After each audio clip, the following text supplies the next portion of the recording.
Hello friends and medals done biochemistry BP 203 के इस video में हम लोग यूनिट 5 में कोएंजाइम के स्ट्रक्चर और बायोलॉजिकल फंक्शन के बारे में बात करेंगे। इस वीडियो में हम लोग कोएंजाइम क्या होते हैं, उसके इंट्रोडक्शन, डेफिनेशन के बारे में बात करेंगे और हमारे बॉडी के जो कुछ इंपॉर्टेंट कोएंजाइम्स हैं उनके स्ट्रक्चर को समझने की कोशिश करेंगे और उसके हमारे बॉडी में क्या क्या बायोलॉजिकल फंक्शंस होते हैं उसके बारे में यहाँ पे बात करेंगे। मेरा नाम है डॉक्टर महंताब सिंह। तो चलिए शुरू करते हैं। कोई भी सपना साकार करने के लिए सबसे जरूरी है सही कोच का होना। चुनिए doctor PKS and doctor MPS classes को और करें अपने बी फार्म डी फार्म का सपना साकार। Download the app now. तो अगर हम लोग यहाँ पे कोएंजाइम के स्ट्रक्चर और बायोलॉजिकल फंक्शंस के बारे में बात करते हैं तो जो हमारा सब्जेक्ट है बायोकेमिस्ट्री, उसके जितने भी टॉपिक्स हैं उस पर हम लोग बात कर चुके हैं। इसकी प्लेलिस्ट आपको डिस्क्रिप्शन में मिल जाएगी, वहाँ पे जाके आप इसके जितने भी टॉपिक्स हैं उनके बारे में स्टडी कर सकते हैं। तो कुछ स्टूडेंट के कमेंट आ रहे थे कि सर जो यूनिट 5 में कोएंजाइम है उसके बारे में अभी तक हम लोगों ने बात नहीं किया है। तो मैंने भी देखा, तो इसके ऊपर हम लोगों ने जो वीडियो है वो प्रिपेयर नहीं किया है। तो आज हम लोग इस टॉपिक को यहाँ पे कंप्लीट करेंगे। तो अगर हम लोग यहाँ पे जो कोएंजाइम्स हैं उनके बारे में बात करते हैं तो सबसे पहले इसके इंट्रोडक्शन और डेफिनेशन के बारे में बात कर लेते हैं। तो जैसा कि नाम से इंडिकेटेड है कोएंजाइम, तो को का मतलब होता है सह या सहयोगी। तो जो हमारा एंजाइम है उसकी एक्टिविटी को प्रॉपर करने के लिए जो हमें और एक सब्सटेंस की रिक्वायरमेंट होती है, जो वो बेसिकली उस एंजाइम का कोएंजाइम कहलाता है। तो आइए सबसे पहले इसकी डेफिनेशन के बारे में बात कर लेते हैं। तो अगर हम लोग जो कोएंजाइम है उसको देखें तो ये हमारे non protein organic low molecular weight और यहाँ पे डाइजेबल सब्सटेंस होते हैं, जो कि हमारे एंजाइम के जो फंक्शन है उसके साथ में हमें एसोसिएटेड जुड़े हुए देखने को प्राप्त होते हैं। तो हम लोग आसान तरीके से कह सकते हैं कि जो हमारे एंजाइम है वो बेसिकली प्रोटीन होते हैं। उनके जो फंक्शन है, एंजाइम के जो फंक्शन है, उनको प्रॉपरली करने के लिए हमें एक सब्सटेंस उसके साथ में एसोसिएटेड देखने को मिलता है, जो कि नॉन प्रोटीन होता है, ऑर्गेनिक होता है और उसका जो मॉलिक्यूलर वेट है वो लो होता है और वो डाइजेबल होता है, मतलब वो अपने स्ट्रक्चर को वहाँ पे बढ़ा और घटा सिंपली सकता है। ऐसे सब्सटेंस को हम लोग बेसिकली कोएंजाइम के नाम से इंडिकेट करते हैं। तो आगे जब हम लोग इसके एग्जांपल्स को देखेंगे तो कॉन्सेप्ट आप लोगों को और अच्छे से क्लियर होगा। तो अगर हम लोग यहाँ पे हम लोग सिंपली बात करते हैं तो अधिकतर जो हमारे एंजाइम हैं उनका जो प्रोटीन का पार्ट होता है वो हमें वहाँ पे वो खुद से जो है ऑलवेज वो वहाँ जो उसके लिए कैटालिटिक एक्टिविटी वो वहाँ पे करता है, उसके लिए एडिक्वेट पर्याप्त नहीं होता है। तो हमारे अधिकतर एंजाइम हैं जिनका जो प्रोटीन पार्ट है वो हमारी जो कैटालिटिक एक्टिविटी है उनको प्रॉपरली करने में सक्षम सिंपली नहीं होता है। तो उस कंडीशन में हमारे काफ़ी सारे एंजाइम्स हैं, उनको वहाँ पे जो हमारे non protein small additional factors हैं उनकी बेसिकली यहाँ पे आवश्यकता होती है, रिक्वायर्ड होते हैं। और ये जो हमारे नॉन प्रोटीन स्मॉल और जो हमारे एडिशनल फैक्टर हैं उनको कलेक्टिवली हम लोग को फैक्टर या को एंजाइम के नाम से इंडिकेट करते हैं। और ये जो हमारे यहाँ पे इसका नॉन प्रोटीन पोर्शन होता है, जब वो एंजाइम के साथ में एसोसिएटेड हो जाता है, जुड़ जाता है, तो फिर हमारे एंजाइम आसानी से कैटालिटिक एक्टिविटी को परफॉर्म हमें करते हुए देखने को प्राप्त होते हैं। तो अगर हम लोग जो एंजाइम्स हैं उनके बारे में बात करते हैं तो बेसिकली जो हमारा फंक्शनल एंजाइम है जो कि एक्टिविटी को करता है उसको हम लोग होलो एंजाइम के नाम से इंडिकेट करते हैं। और जो हमारा एंजाइम है उसका जो प्रोटीन पार्ट होता है उसको हम लोग जो एपो एंजाइम है उसके नाम से इंडिकेट करते हैं। और उसके साथ में जो हमारा नॉन प्रोटीन पार्ट है उसको हम लोग को एंजाइम के नाम से इंडिकेट करते हैं। तो जो हमारा यहाँ पे प्रोटीन पार्ट है जो कि एपो एंजाइम है और जो हमारे यहाँ पे नॉन प्रोटीन पार्ट है को एंजाइम है, वो दोनों जब आपस में एसोसिएटेड होते हैं, वो आपस में इकट्ठा होते हैं, तो वो एक फंक्शनल एंजाइम का फॉर्मेशन करते हैं। और वो जो फंक्शनल एंजाइम है उसको हम लोग होलो एंजाइम के नाम से इंडिकेट करते हैं। तो एक चीज़ आप लोगों को और क्लियर कर दूं कि एग्जाम में अगर क्वेश्चन को फैक्टर पे आता है तो को फैक्टर को ही हम लोग को एंजाइम के नाम से भी इंडिकेट करते हैं। तो दोनों में आप लोगों को सेम चीज़ लिखने की आवश्यकता होगी। तो अगर हम लोग एक बार इसको आसान तरीके से और बात करें तो जो हमारे यहाँ पे non protein organic low molecular weight और जो हमारे यहाँ पे वो डाइजेबल सब्सटेंस हैं जो कि एंजाइम के फंक्शन के साथ में हमें जुड़े हुए देखने को मिलते हैं, उनको हम लोग बेसिकली प्रोटीन के नाम से इंडिकेट करते हैं। अधिकतर हमारा जो एंजाइम है उसका जो प्रोटीन पार्ट है वो हमें कैटालिटिक एक्टिविटी को प्रॉपरली करते हुए देखने को प्राप्त नहीं होता है, तो उस कंडीशन में उसे कुछ हमारे जो यहाँ पे होते हैं non protein small additional factor, जिनको हम लोग को फैक्टर या को एंजाइम बोलते हैं, उसकी रिक्वायरमेंट होती है। और जब ये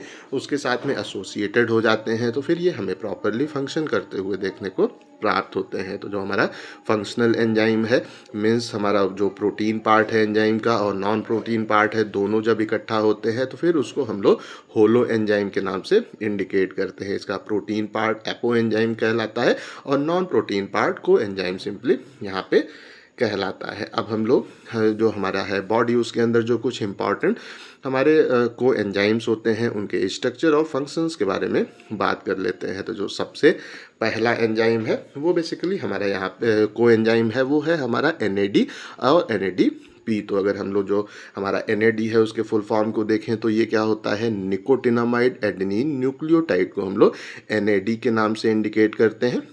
और यहाँ पे जो हमारा होता है निकोटिनामाइड, हमारा एडेनिन डाई न्यूक्लियोटाइड फॉस्फेट है, एक फॉस्फेट ग्रुप इसमें जब अटैच हो जाता है तो उसको हम लोग सिंपली NADP के नाम से इंडिकेट करते हैं। और ये जो दोनों कोएंजाइम्स हैं ये बेसिकली हमारा जो विटामिन B3 होता है उससे हमें डेराइव होते हुए बनते हुए देखने को मिलते हैं।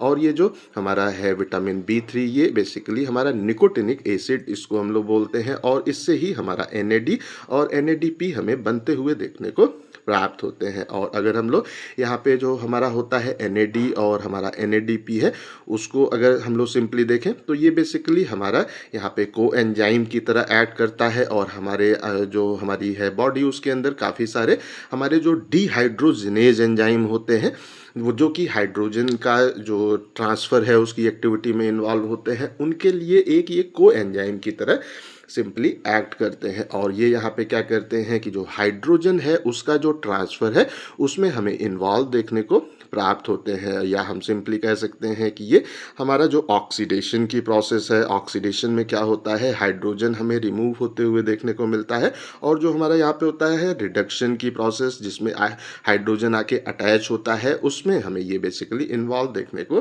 प्राप्त होते हैं। और जो हमारे डिहाइड्रोजिनेज एंजाइम हैं वो बेसिकली जब हाइड्रोजन को रिमूव करते हैं तो उसको हमारा यहाँ पे जो होते हैं NAD और NADP वो उसको एक्सेप्ट हमें करते हुए देखने को मिलते हैं, रिड्यूस होते हुए देखने को मिलते हैं। और फिर से वो जब ऑक्सीडाइज होते हैं हाइड्रोजन को रिमूव करते हैं तो फिर वो हमारे प्रोसेस में हमें जाते हुए देखने को प्राप्त होता है। अब हम लोग यहाँ पे जो हमारा NAD है NADP है उसके स्ट्रक्चर को बेसिकली देख लेते हैं। तो अगर हम लोग सिंपली देखें तो ये जो हमारा टोटल स्ट्रक्चर है ये हमारा NAD का स्ट्रक्चर है, ये है हमारा निकोटिनामाइड एडेनिन डाई न्यूक्लियोटाइड का स्ट्रक्चर है। तो यहाँ पे एक हमारा जो यहाँ पे पेंटोज जो हमारा यहाँ पे नाइट्रोजनस बेस है जो कि हमारा यहाँ पे वो निकोटिनामाइड है वो हमें स्ट्रक्चर में अटैच वो देखने को मिलता है। उसके साथ में एक हमारा जो राइबोज शुगर है वो यहाँ पे अटैच होता है। उसके बाद में हमें यहाँ पे 2 फॉस्फेट ग्रुप इसमें अटैच देखने को प्राप्त होते हैं। उसके बाद में ये जो हमारा यहाँ पे अंतिम वाला फॉस्फेट ग्रुप है वो फिर एक हमारा यहाँ पे जो राइबोज शुगर है उससे अटैच होता है। और फिर ये हमारा एक और नाइट्रोजनस बेस जो एडेनिन है उससे हमें अटैच देखने को प्राप्त होता है। तो इसी से इसका हमारा जो नाम है वो आता है, मतलब यहाँ पे जो हमारा वो निकोटिनामाइड है वो है तो यहाँ पे वो निकोटिनामाइड का N यहाँ पे आ गया। जो हमारे यहाँ पे एडेनिन है उसका ये हमारा यहाँ पे जो होता है एडेनिन नाम वो आ गया। और एक ये हमारा जो ये इतना स्ट्रक्चर है वो हमारा एक न्यूक्लियोटाइड है और एक यहाँ पे हमारा ये न्यूक्लियोटाइड है तो डाई न्यूक्लियोटाइड। तो ये क्या हो गया हमारा निकोटिनामाइड एडेनिन डाई न्यूक्लियोटाइड। तो ये बेसिकली अगर इतने स्ट्रक्चर को हम देखें तो ये हमारा जो होता है वो निकोटिनामाइड न्यूक्लियोटाइड वो यहाँ पे है। और इतने स्ट्रक्चर को अगर हम लोग देखें तो ये हमारे यहाँ पे होता है एडेनाइलिक एसिड सिंपली कहलाता है। और ये दोनों जब कंबाइंड होते हैं तो ये बेसिकली NAD का फॉर्मेशन हमें करते हुए देखने को प्राप्त होते हैं। और अगर हम लोग यहाँ पे NADP के स्ट्रक्चर के बारे में बात करते हैं तो इसका स्ट्रक्चर ऑलमोस्ट हमारा NAD के जैसा ही होता है, मतलब इतना स्ट्रक्चर हमारा NAD के जैसा ही है। एक केवल फास्फेट ग्रुप हमें यहाँ पे आके अटैच होते हुए देखने को प्राप्त होता है। तो ये जो हमारा स्ट्रक्चर है वो जो हमारा निकोटिनामाइड है उसका स्ट्रक्चर है, ये राइबोज शुगर का स्ट्रक्चर है। 2 फास्फेट ग्रुप यहाँ पे अटैच हैं, उसके बाद अगेन हमारा जो राइबोज शुगर है वो यहाँ पे है, और जो हमारा एडेनिन नाइट्रोजनस बेस है वो हमें अटैच देखने को मिलता है। और यहाँ पे ये जो हमारा होता है वो राइबोज शुगर है, उसकी यहाँ पे जो OH ग्रुप है उसके प्लेस पे हमें आते हुए यहाँ पे फॉस्फेट ग्रुप अटैच होते हुए देखने को प्राप्त होता है। तो इस तरीके से जब फॉस्फेट ग्रुप आके अटैच हो जाता है तो इसको हम लोग NADP के नाम से इंडिकेट करते हैं। तो इनके जो स्ट्रक्चर है उनको आप लोग अच्छे से प्रैक्टिस कर लीजिएगा। जब इसको अच्छे से प्रैक्टिस कर लेंगे तो आपको आसान तरीके से ये याद भी हो जाएगा। अब हम लोग यहाँ पे जो हमारा है NAD और NADP उसके फंक्शंस के बारे में बात कर लेते हैं। तो अगर हम लोग जो हमारा यहाँ पे होता है NAD प्लस और हमारा NADP है उसके फंक्शंस को देखें तो ये जो हमारा कोएंजाइम है NAD प्लस और NADP प्लस, ये बेसिकली हमारे बॉडी के अंदर अधिकतर जो ऑक्सीडेशन और हमारे जो रिडक्शन की रिएक्शन होती हैं हमारे सेल के अंदर उसमें हमें इन्वॉल्व देखने को प्राप्त होता है। तो अभी तक आप लोगों ने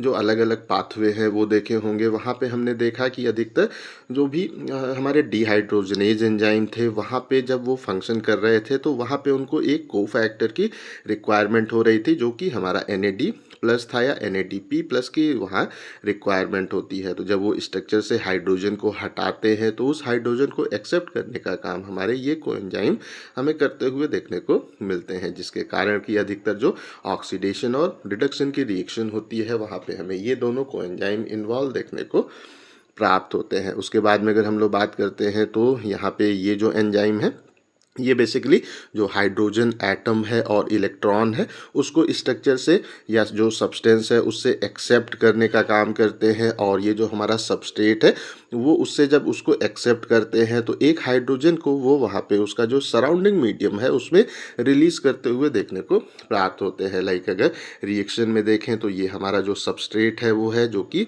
हमारा AH2 है जिसके पास 2 हाइड्रोजन है। तो डिहाइड्रोजनेज एंजाइम आएगा तो इसके अंदर के हाइड्रोजन को वो हमें रिमूव करते हुए देखने को मिलेगा। हाइड्रोजन जब रिमूव होगा तो एक हाइड्रोजन तो जो हमारा यहाँ पे है NAD प्लस वो एक्सेप्ट कर लेगा अपने पास, इसमें से ले लेगा, और एक हाइड्रोजन को वो सराउंडिंग में हमें रिलीज करते हुए बाहर निकालते हुए देखने को सिंपली ये इस प्लेस पे प्राप्त होगा। तो इस तरीके से अगर हम लोग बात करते हैं तो जब ये जो हमारा होता है जो हमारे यहाँ पे होते हैं NADH और NADPH का जब फॉर्मेशन होता है हाइड्रोजन को एक्सेप्ट करने के बाद में, तो फिर ये प्रोसेस हमें बाद में रिवर्स होते हुए भी देखने को प्राप्त होती है। और ये जब यहाँ पे रिवर्स होती है तो जो हमारा NADH फॉर्म हुआ था ये वाला, ये फिर ऑक्सीडाइज होता है और फिर से हमें NAD प्लस का फॉर्मेशन होते हुए देखने को मिलता है। और जो हमारा NADPH है वो जब ऑक्सीडाइज होता है तो उससे हमें यहाँ पे NADP प्लस का फॉर्मेशन होते हुए देखने को सिंपली प्राप्त होता है। उसके बाद में अगर हम लोग इसका जो अगला फंक्शन है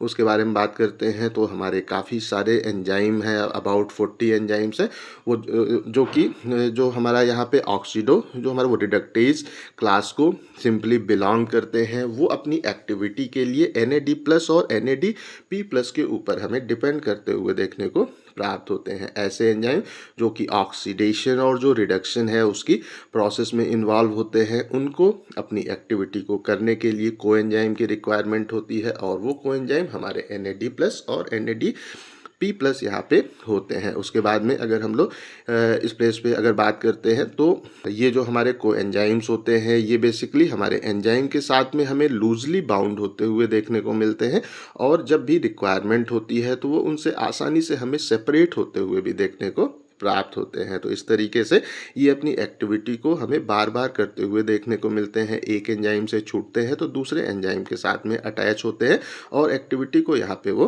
प्रॉपरली करते हुए देखने को प्राप्त होते हैं। उसके बाद में अगर हम लोग इस प्लेस पे बात करते हैं तो जो हमारा NAD प्लस है और NADP प्लस है वो बेसिकली हमारे ऑलमोस्ट जितनी भी हमारी होती हैं मेटाबॉलिज्म की प्रोसेस हमारे सेल के अंदर बॉडी के अंदर होती हैं, वो लाइक जो हमारा यहाँ पे होता है कार्बोहाइड्रेट का मेटाबॉलिज्म है, लिपिड का जो मेटाबॉलिज्म है, प्रोटीन का जो हमारा मेटाबॉलिज्म होता है, और भी जो हमारे कंपाउंड हैं उनकी जब मेटाबॉलिज्म होती है तो वहाँ पे हमें ये दोनों कोएंजाइम पार्टिसिपेट करते हुए देखने को प्राप्त होते हैं। और अगर हम लोग इस प्लेस पे बात करते हैं तो हमारे कुछ एंजाइम ऐसे हैं जो कि हमारा जो होता है NAD+ उसके ऊपर हमें वो डिपेंड होते हुए देखने को मिलते हैं। कुछ एंजाइम ऐसे होते हैं जो कि हमारा जो होता है NADP+ उसके ऊपर हमें डिपेंड होते हुए देखने को मिलते हैं। और कुछ एंजाइम हमारे ऐसे भी होते हैं उनको या तो यहाँ पे मिल जाए NAD+ मिल जाए या जो हमारा NADP+ मिल जाए, दोनों में से कोई भी आ जाता है तो वो अपनी एक्टिविटी को प्रॉपरली शो करते हैं। तो आसान तरीके से कह सकते हैं कि कुछ हमारे एंजाइम हैं जो कि केवल NAD+ के साथ में ही अपनी एक्टिविटी शो करते हैं, कुछ एंजाइम NADP+ के साथ में ही अपनी एक्टिविटी शो करते हैं, और कुछ एंजाइम ऐसे भी हैं इनमें से कोई भी मिल जाए उसके साथ में वो एक्टिविटी अपनी शो करते हुए हमें देखने को प्राप्त होते हैं।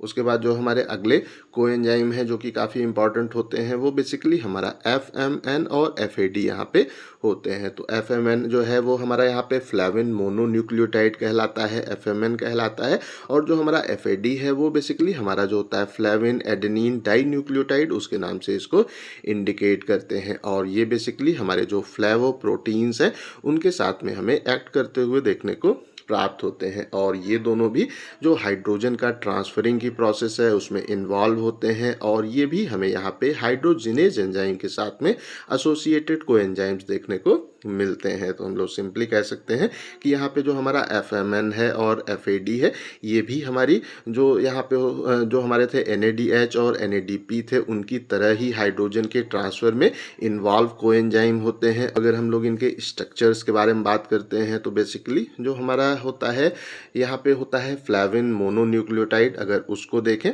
तो यहाँ पे ये जो हमारा स्ट्रक्चर है वो बेसिकली जो हमारा होता है फ्लेविन उसका स्ट्रक्चर है। उसके बाद में ये हमारा जो यहाँ पे है ये पेंटोज जो शुगर है उसका स्ट्रक्चर है, और एक फॉस्फेट ग्रुप यहाँ पे हमें अटैच देखने को प्राप्त होता है। तो ये जो हमारा इतना स्ट्रक्चर है, ये जो हमारा स्ट्रक्चर है ये बेसिकली हमारा जो होता है वो राइबो जो फ्लेविन है उसका स्ट्रक्चर होता है। और ये जब फॉस्फेट ग्रुप के साथ में अटैच हो जाता है तो इसको हम लोग फ्लेविन मोनोन्यूक्लियोटाइड के नाम से इंडिकेट करते हैं। और अगर हम लोग यहाँ पे जो हमारा होता है FAD उसके स्ट्रक्चर के बारे में बात करते हैं तो इतना तो स्ट्रक्चर हमारा ऑलमोस्ट यहाँ पे इसके इक्वल ही हमें सेम देखने को मिलता है। इसमें एक फॉस्फेट ग्रुप हमारा और अटैच हो जाता है, उसके साथ में जो हमारा राइबोज शुगर है वो भी अटैच हो जाता है, और जो एडेनिन हमारा नाइट्रोजनस बेस है वो अटैच होते हुए देखने को मिलता है। तो एक न्यूक्लियोटाइड हमारा ये हो गया और दूसरा न्यूक्लियोटाइड हमारा ये हो गया। तो इसीलिए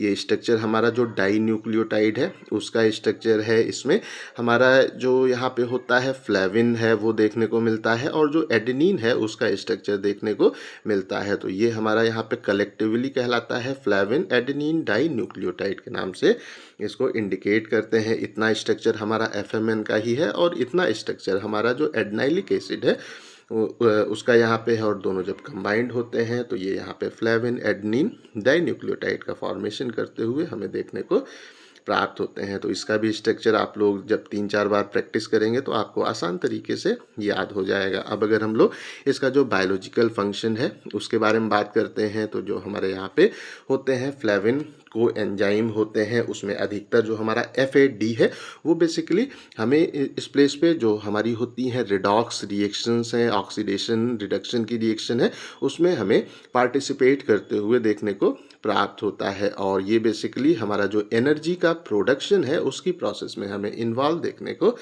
सिंपली प्राप्त होता है। तो अगर हम लोग सिंपली कहें तो यहाँ पे FMN तो हमें यहाँ पे कम एक्टिविटी देखने को उसकी एक्टिविटी कम देखने को मिलती है, लेकिन जो FAD है वो हमारा यहाँ पे अधिकतर जो हमारी रिडॉक्स रिएक्शन है उसमें पार्टिसिपेट करता है और एनर्जी के प्रोडक्शन के लिए सिंपली रिस्पॉन्सिबल होता है। उसके बाद में अगर हम लोग बात करते हैं कि ये दोनों जो हमारे को एंजाइम होते हैं उसकी जो फंक्शनल यूनिट है जहाँ पे हाइड्रोजन आके अटैच होता है और वहाँ से हमें रिलीज होते हुए देखने को मिलता है वो हमारे इस प्लेस पे जो होता है आइसो हमारा एलॉक्साजीन रिंग है वो बेसिकली यहाँ पे होती है। तो अगर हम लोग ये जो आइसो हमारा एलॉक्साजीन रिंग है उसको देखें तो ये जो हमारी रिंग है जिसमें हमारे यहाँ पे 3 रिंग आपस में फ्यूज़ होती हैं, उनको हम लोग यहाँ पे जो हमारा होता है आइसो हमारा एलॉक्साजीन रिंग है उसके नाम से इंडिकेट करते हैं। और इसी पे हमें जो भी हमारे हाइड्रोजन वगैरह हैं वो आते हुए और यहाँ से रिलीज होते हुए बेसिकली देखने को प्राप्त होते हैं। और अगर हम लोग यहाँ पे बात करते हैं तो ये बेसिकली यहाँ पे 2 हाइड्रोजन एटम्स को और इलेक्ट्रॉन को हमें एक्सेप्ट करते हुए देखने को मिलते हैं। तो जो हमारा यहाँ पे होता है FAD, वो जब ऑक्सीडेशन या जो हमारा रिडक्शन की प्रोसेस है उसमें इन्वॉल्व होता है, जब वो रिड्यूस होता है तो FMN है और FAD है वो यहाँ पे हमें FMNH2 में और FADH2 में कन्वर्ट होते हुए देखने को मिलता है। और फिर उसमें से हमें 2 हाइड्रोजन हटते हुए भी देखने को प्राप्त होते हैं। तो जैसा कि हम लोगों ने देखा कि हमारा जो FA जो हमारा यहाँ पे NAD और जो हमारा जो NADP था वहाँ पे वो 1 हाइड्रोजन के ट्रांसफ़र में इन्वॉल्व थे, ये बेसिकली हमें 2 हाइड्रोजन और इलेक्ट्रॉन के ट्रांसफ़र में इन्वॉल्व देखने को प्राप्त होता है। और अगर हम लोग बात करते हैं तो ये जो हमारे यहाँ पे को एंजाइम्स होते हैं वो बेसिकली ऐसे एंजाइम्स को वो जिन एंजाइम्स को यूज़ करते हैं उनको हम लोग बेसिकली फ्लेवोप्रोटीन के नाम से इंडिकेट करते हैं। तो बेसिकली हम आसान तरीके से कहें तो कह सकते हैं कि ऐसे एंजाइम जो कि फ्लेविन को एंजाइम को यूज़ करते हैं वो हमारे यहाँ पे फ्लेवोप्रोटीन बेसिकली यहाँ पे कहलाते हैं। और ये जो हमारे यहाँ पे जो हमारा FAD होता है और हमारा FMN होता है वो बेसिकली ये हमारे ऐसे कोएंजाइम्स हैं जो कि हमारा जो यहाँ पे एनर्जी का प्रोडक्शन है इलेक्ट्रॉन ट्रांसपोर्ट चेन में वहाँ पे भी हमें इन्वॉल्व देखने को प्राप्त होते हैं। ये बेसिकली हमारे जो हाइड्रोजन के एटम्स होते हैं और इलेक्ट्रॉन है उसके मूवमेंट में हमें इलेक्ट्रॉन ट्रांसपोर्ट चेन में इन्वॉल्व देखने को मिलते हैं। और जब इलेक्ट्रॉन ट्रांसपोर्ट चेन कंप्लीट होती है तो हमें ATP का फॉर्मेशन होते हुए देखने को प्राप्त होता है, एनर्जी का प्रोडक्शन होते हुए देखने को प्राप्त होता है। और अगर हम लोग यहाँ पे कोएंजाइम FAD और FMN के बारे में बात करते हैं तो ये हमारे जो एंजाइम्स हैं वो बेसिकली कार्बोहाइड्रेट, प्रोटीन, लिपिड और प्यूरिन की जो मेटाबॉलिज्म है उनमें हमें इन्वॉल्व देखने को मिलते हैं। और उसके साथ साथ में ये हमारे इलेक्ट्रॉन ट्रांसपोर्ट चेन में भी हमें इन्वॉल्व देखने को प्राप्त होते हैं। उसके बाद में अगर हम लोग जो हमारा अगला कोएंजाइम है जो कि कोएंजाइम A कहलाता है, COA से इसको इंडिकेट करते हैं, अगर उसके बारे में बात करते हैं तो जो हमारा कोएंजाइम ये A है वो बेसिकली हमारा इस प्लेस पे जो हमारा होता है पेंटोथियोनेट जो कि विटामिन B है उससे हमें सिंथेसाइज होते हुए बनते हुए देखने को प्राप्त होता है। और ये जो कोएंजाइम है ये बेसिकली जो एसाइल ग्रुप है उसके ट्रांसफ़र की प्रोसेस में हमें इन्वॉल्व देखने को मिलता है। तो अभी तक जो हमारे कोएंजाइम थे वो बेसिकली हाइड्रोजन के ट्रांसफ़र में हमें इन्वॉल्व देखने को मिल रहे थे, हाइड्रोजन और इलेक्ट्रॉन के ट्रांसफ़र में इन्वॉल्व देखने को मिल रहे थे। लेकिन ये जो कोएंजाइम है जो कि कोएंजाइम A है वो बेसिकली एसाइल ग्रुप के ट्रांसफ़र में हमें इन्वॉल्व देखने को प्राप्त होता है। ये हमारा जो यहाँ पे होता है सिस्टमिन की हमारी जो मॉइटी है उससे जो सल्फाइड्राइल ग्रुप है SH ग्रुप है उसके ट्रांसफ़र में हमें इन्वॉल्व यहाँ पे वो देखने को मिलता है। और ये यहाँ पे हमारा जो होते हैं एसाइल कंपाउंड होते हैं उससे जो वहाँ पे होता है हमारा कार्बोक्सिल ग्रुप उसके साथ में हमें इन्वॉल्व देखने को मिलता है। और फिर जो थायोस्टर है उसको ये बेसिकली हमें फॉर्म करते हुए देखने को प्राप्त होता है। और ये जब हमारा जो यहाँ पे एसिटिक एसिड है उससे जब जो एसाइल ग्रुप है उसको ट्रांसफ़र करता है तो ये बेसिकली हमारा एसाइल COA में एसाइल कोएंजाइम A में हमें कन्वर्ट होते हुए देखने को प्राप्त होता है। और ये हमारा सबसे इम्पॉर्टेंट जो कोएंजाइम A है उसका सिंपली जो डेरिवेटिव है वो यहाँ पे होता है। तो आइए इसके स्ट्रक्चर को भी हम लोग देख लेते हैं। तो अगर इसके स्ट्रक्चर के बारे में बात करते हैं तो यहाँ पे हमें जो हमारा होता है एडेनोसिन ट्राईफॉस्फेट उसका स्ट्रक्चर हमें यहाँ पे वो देखने को मिलता है। तो ये हमारा जो है यहाँ पे एडनिन का स्ट्रक्चर वो है, ये हमारा जो होता है वो राइबोस शुगर उसका स्ट्रक्चर है। उसके बाद में अगर देखें तो 2 फॉस्फेट ग्रुप यहाँ है और 1 फॉस्फेट ग्रुप यहाँ पे है। तो ये हमारा क्या हो गया एडेनोसिन ट्राईफॉस्फेट का स्ट्रक्चर हो गया। उसके बाद में अगर इस स्ट्रक्चर को हम लोग यहाँ पे सिंपली देखते हैं, इतने स्ट्रक्चर को अगर हम लोग यहाँ पे देखें तो ये जो स्ट्रक्चर है ये हमारा जो होता है वो पेंटोथेनिक एसिड उसका स्ट्रक्चर यहाँ पे है जो कि हमारा जो विटामिन B3 है उससे डिराइव होता है। और ये हमारा यहाँ पे जो सिस्टमिन है उसका स्ट्रक्चर है जिसमें हमें सल्फाइड्राइल ग्रुप देखने को प्राप्त होता है। और ये जो सल्फाइडिल ग्रुप यहाँ पे होता है, यही हमारा जो यहाँ पे एसाइल ग्रुप है उसके ट्रांसफ़र की एक्टिविटी में हमें इन्वॉल्व देखने को प्राप्त होता है। तो मेन जो इसका फंक्शनल ग्रुप है वो हमारा यहाँ पे सल्फाइडिल ग्रुप इसका सिंपली होता है। तो इसका भी स्ट्रक्चर आप लोग 2-3 बार प्रैक्टिस कर लेंगे तो आप लोगों को अच्छे से याद हो जाएगा। अब हम लोग यहाँ पे जो हमारा कोएंजाइम ए है उसके फंक्शन के बारे में बात कर लेते हैं। तो अगर हम लोग इसके जो बायोलॉजिकल फंक्शन है उसको सिंपली देखें तो जो हमारा यहाँ पे कोएंजाइम ए होता है, ये बेसिकली हमारा जो एसिटाइल जो हमारा एसाइल ग्रुप है उसके लिए उसके कैरियर की तरह बेसिकली एक्ट करता है। और इसमें अगर हम लोग इस प्लेस पे देखें तो जो हमारा कोएंजाइम ये ए होता है वो बेसिकली यहाँ पे हमारा जो केमिकल थायोल का स्ट्रक्चर है वो यहाँ पे है। तो ये हमारे जो ऑक्जेलिक एसिड है उससे ये रिएक्ट करता है। ऑक्जेलिक एसिड से जब रिएक्ट करता है तो ये थायो ईस्टर में हमें कन्वर्ट होते हुए देखने को प्राप्त होता है। और जब ये थायो ईस्टर में कन्वर्ट होता है तो फिर ये एसाइल ग्रुप के ट्रांसफ़र की एक्टिविटी को सिंपली हमें करते हुए देखने को प्राप्त होता है। और अगर हम लोग जो हमारा कोएंजाइम ए है उसको देखें तो ये जो हमारा होता है फैटी एसिड उसको बेसिकली हमारा जो साइटोसॉल है वहाँ से माइटोकॉन्ड्रिया तक लेके जाते हुए हमें देखने को प्राप्त होता है। जो हमारा यहाँ पे साइटोसॉल के अंदर फैटी एसिड होते हैं उनको ट्रांसफ़र करके फिर माइटोकॉन्ड्रिया के अंदर उसको डालते हुए हमें देखने को प्राप्त होता है।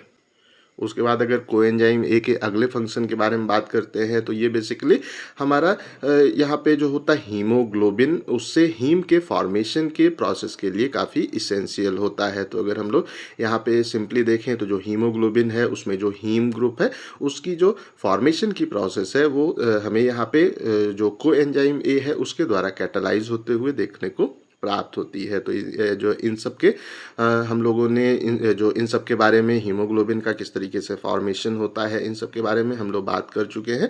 वहाँ पे भी हम लोगों ने देखा है कि कोएंजाइम ए यहाँ पे प्रोसेस को हमें कैटालाइज करते हुए देखने को प्राप्त होता है। उसके बाद में अगर हम लोग यहाँ पे बात करते हैं तो जो हमारा यहाँ पे एसिटाइल कोलिन है जो कि एक काफ़ी इंपॉर्टेंट न्यूरोट्रांसमीटर है उसकी भी सिंथेसिस में हमें यहाँ पे कोएंजाइम ए इन्वॉल्व देखने को मिलता है। और जब ये जो एसिटाइल कोलिन है वो सिंथेसाइज होता है तो फिर वो हमारा जो नर्वस सिस्टम है वहाँ पे हमें इम्पल्स को जनरेट करते हुए न्यूरोट्रांसमीटर की तरह एक्ट करता है। उसके बाद में अगर हम लोग इसका जो अगला फंक्शन है उसके बारे में बात करते हैं तो हमारे यहाँ पे काफ़ी सारी बायोसिंथेसिस है जिसका स्टार्टिंग मटेरियल की तरह हमारा कोएंजाइम ए बेसिकली इन्वॉल्व होता है। लाइक जो हमारे यहाँ पे ट्राइग्लिसराइड होते हैं, फॉस्फेट वगैरह होते हैं, जो हमारे यहाँ पे फॉस्फोलिपिड्स वगैरह होते हैं, कोलेस्ट्रॉल हो गया, स्टेरॉइड वगैरह हो गए, उनकी बायोसिंथेसिस में जो स्टार्टिंग मटेरियल है उसकी तरह हमारा कोएंजाइम ए हमें एक्ट करते हुए देखने को प्राप्त होता है।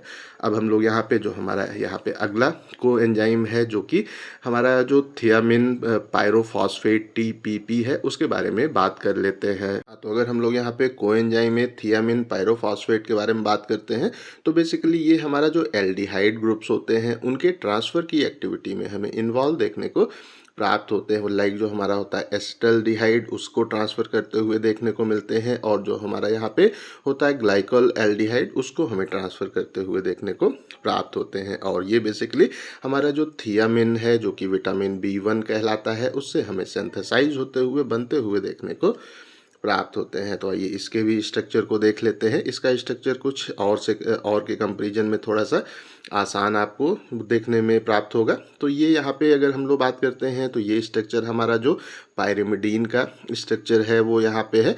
उसके बाद में ये यहाँ पे हमारा जो मेथिलीन ब्रिज है वो हमें इसके बीच में देखने को मिलता है। और ये स्ट्रक्चर हमारा जो थायाजोल है उसका स्ट्रक्चर है। और ये जब स्ट्रक्चर कंबाइंड होता है तो ये हमारा थियामिन कहलाता है, विटामिन B1 कहलाता है। और इसमें जब हमारा जो यहाँ पे होता है पायरोफॉस्फेट वो आके अटैच हो जाता है तो ये बेसिकली स्ट्रक्चर हमारा थियामिन पायरोफॉस्फेट का स्ट्रक्चर कहलाता है। अब आइए हम लोग यहाँ पे इसके जो बायोलॉजिकल फंक्शंस है उसके बारे में बात कर लेते हैं। तो इसके स्ट्रक्चर को भी आप लोग 2-3 बार प्रैक्टिस करेंगे तो आप लोगों को अच्छे से याद हो जाएगा। तो अब हम लोग यहाँ पे जो हमारा TPP है, थियामिन पायरोफॉस्फेट है, उसके फंक्शन के बारे में बात कर लेते हैं। तो बेसिकली यहाँ पे जब हमारा जो होता है पायरुवेट, उसका हमारा डिहाइड्रोजिनेज एंजाइम उसकी एक्टिविटी को कैटलाइज करता है, या सिंपली कहें कि जो हमारा यहाँ पे पायरुवेट डिहाइड्रोजिनेज एंजाइम है वो जब यहाँ पे हमें जो उसकी कैटालिटिक एक्टिविटी है वो होती है, और वो वहाँ पे पायरुवेट को एसिटाइल कोएंजाइम ए में हमें वहाँ पे इरिवर्सिबली कन्वर्ट करते हुए देखने को मिलता है। तो जो एंजाइम है पायरुवेट डिहाइड्रोजिनेज, उसको बेसिकली यहाँ पे जो TPP है उसकी आवश्यकता होती है। ये हमारी रिएक्शन TPP डिपेंडेंट होती है। तो अगर TPP थायमीन पायरोफॉस्फेट नहीं होगा तो ये एंजाइम अपनी एक्टिविटी प्रॉपरली हमें करते हुए देखने को प्राप्त नहीं होगा। उसके बाद में अगर हम लोग इस प्लेस पे बात करते हैं तो जो हमारा यहाँ पे TCA साइकिल होती है उसमें एक एंजाइम है जो कि हमारा अल्फा कीटोग्लूटरेट डिहाइड्रोजिनेज एंजाइम कहलाता है। उसकी एक्टिविटी को भी यहाँ पे प्रॉपरली करने के लिए हमें TPP को एंजाइम की रिक्वायरमेंट होती है, जो कि हमारा TPP को एंजाइम अगर प्रॉपरली नहीं होगा तो फिर अल्फा कीटोग्लूटरेट डिहाइड्रोजिनेज एंजाइम जो हमारा TCA साइकिल है, सिट्रिक एसिड साइकिल है, उसमें हमें एक्टिविटी करते हुए देखने को प्राप्त नहीं होगा।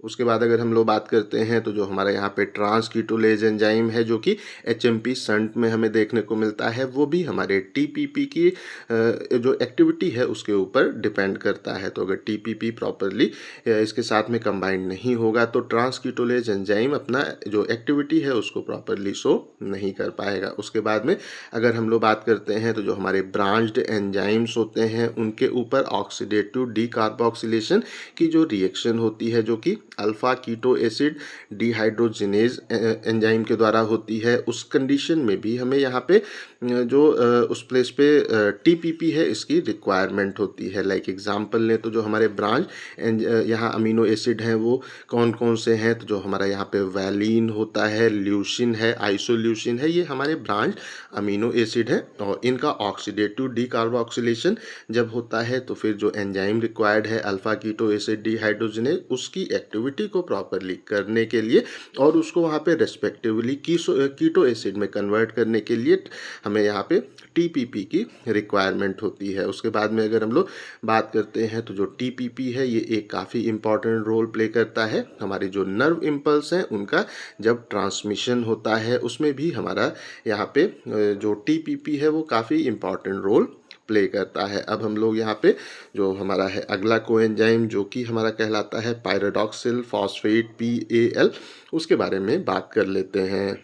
तो अगर हम लोग यहाँ पे पैराडॉक्सिल फॉस्फेट PAL के बारे में बात करते हैं तो जो हमारा पैराडॉक्सिल फॉस्फेट है ये एक ऐसा कोएंजाइम होता है जो कि अमीनो एसिड का ट्रांस अमीनेशन की प्रोसेस में हमें इन्वॉल्व देखने को प्राप्त होता है। और ये बेसिकली हमारे ट्रांस अमीनेजेस जो एंजाइम्स हैं उनको कैटालाइज जो उनकी जो कैटालिटिक एक्टिविटी है उसके साथ में एसोसिएटेड होता है। तो अगर हम लोग ट्रांस अमीनेशन के बारे में बात करते हैं तो जो हमारे अमीनो एसिड्स होते हैं उनका जो अमीनो ग्रुप है उसको ट्रांसफ़र करने की प्रोसेस को हम लोग ट्रांस अमीनेशन की प्रोसेस के नाम से इंडिकेट करते हैं। इसमें जो एंजाइम इन्वॉल्व होता है वो ट्रांस अमीनेज एंजाइम यहाँ पे होता है, और ट्रांस अमीनेज एंजाइम को इस रिएक्शन को कैटालाइज करने के लिए पायरोडॉक्सिल फॉस्फेट को एंजाइम की आवश्यकता होती है। तो अगर हम लोग यहाँ पे बात करते हैं तो जो हमारा यहाँ पे अमीनो ग्रुप है जब वो एक अमीनो एसिड से एक कीटो एसिड को ट्रांसफ़र होता है तो वो जो हमारा अमीनो एसिड है वो कीटो एसिड में कन्वर्ट हो जाता है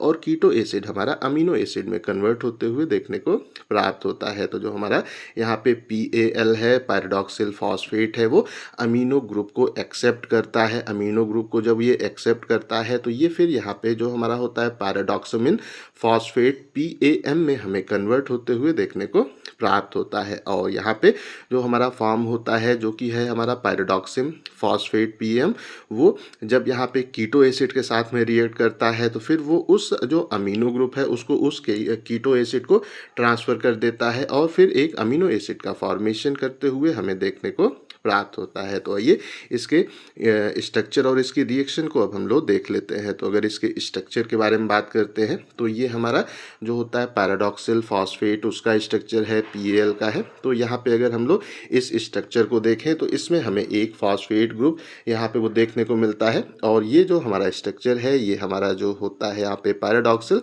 उसका स्ट्रक्चर है। और अगर हम लोग इस प्लेस पे देखें तो ये जो हमारा यहाँ पे जो हमारा वो डबल बॉन्ड ओ ग्रुप है वो बेसिकली इस एक्टिविटी में हमें फंक्शनल जो ग्रुप है उसकी तरह एक्ट करता है। और ये फिर जब जो अमीनो ग्रुप है उसको एक्सेप्ट करता है, अमीनो ग्रुप आके यहाँ पे जब अटैच हो जाता है तो फिर ये हमारा यहाँ पे पायराडॉक्सिमिन फॉस्फेट में PAM में हमें कन्वर्ट होते हुए देखने को प्राप्त होता है। तो इस तरीके से अगर इसकी रिएक्शन को देखें तो जो हमारा यहाँ पे होता है पैराडॉक्सिल फॉस्फेट वो जो एक अमीनो एसिड है उससे अमीन ग्रुप को एक्सेप्ट करता है और फिर वो उसके करस्पॉन्डिंग कीटो एसिड में कन्वर्ट हो जाता है और फिर हमारा जो PAL है वो हमें PAM में कन्वर्ट होते हुए देखने को प्राप्त होता है। और फिर जब हमारा जो PAM है वो यहाँ पे फिर से प्रोसेस में रिवर्स होता है तो वो क्या करता है, दूसरे कीटो एसिड को वो अमीन ग्रुप जो अमीनो ग्रुप है वो ट्रांसफ़र कर देता है और जो दूसरा कीटो एसिड है वो हमारा वहाँ पे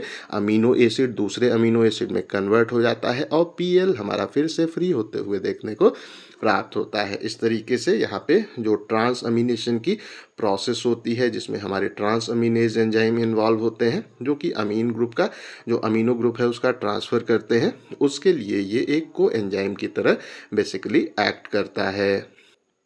और अब अगर हम लोग जो पैराडॉक्सिल फॉस्फेट है यहाँ पे PAM है उसके बायोकेमिकल फंक्शन के बारे में बात करते हैं तो बेसिकली इसका जो सबसे पहला फंक्शन है ये हमारे ट्रांस अमीनेशन की रिएक्शन के लिए रिक्वायर्ड होता है। तो जब तक हमारा जो PL है वो नहीं होगा ट्रांस अमीनेशन की रिएक्शन हमें प्रॉपरली होते हुए देखने को प्राप्त नहीं होगी। उसके बाद में अगर हम लोग यहाँ पे बात करते हैं तो बेसिकली ये हमारे इस प्लेस पे जो सिंथेसिस है या जो हमारा अमीनो एसिड की कैटाबॉलिज्म है उसमें भी काफ़ी हेल्पफुल होता है। अमीनो एसिड को जो बनाने की प्रोसेस है सिंथेसिस है उसमें हमें इन्वॉल्व देखने को प्राप्त होता है। उसके बाद में अगर हम लोग यहाँ पे बात करते हैं हमारा जो यहाँ पे वो नियासिन विटामिन होता है उससे इसेंशियल अमीनो एसिड जो हमारा यहाँ पे ट्रिप्टोफैन है उसके कन्वर्जन में ये हमें रिक्वायर्ड देखने को प्राप्त होता है। ये हमारा जो नियासिन विटामिन है उससे जो हमारा इसेंशियल अमीनो एसिड ट्रिप्टोफैन है उसको बनाते हुए हमें देखने को प्राप्त होता है। उसके बाद में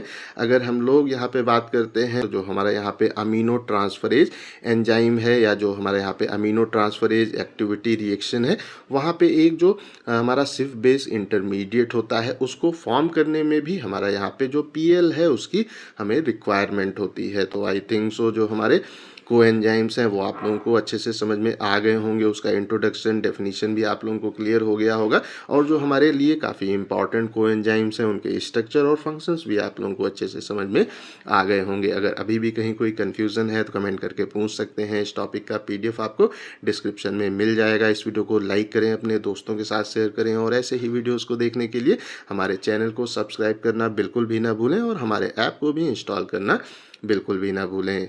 थैंक यू।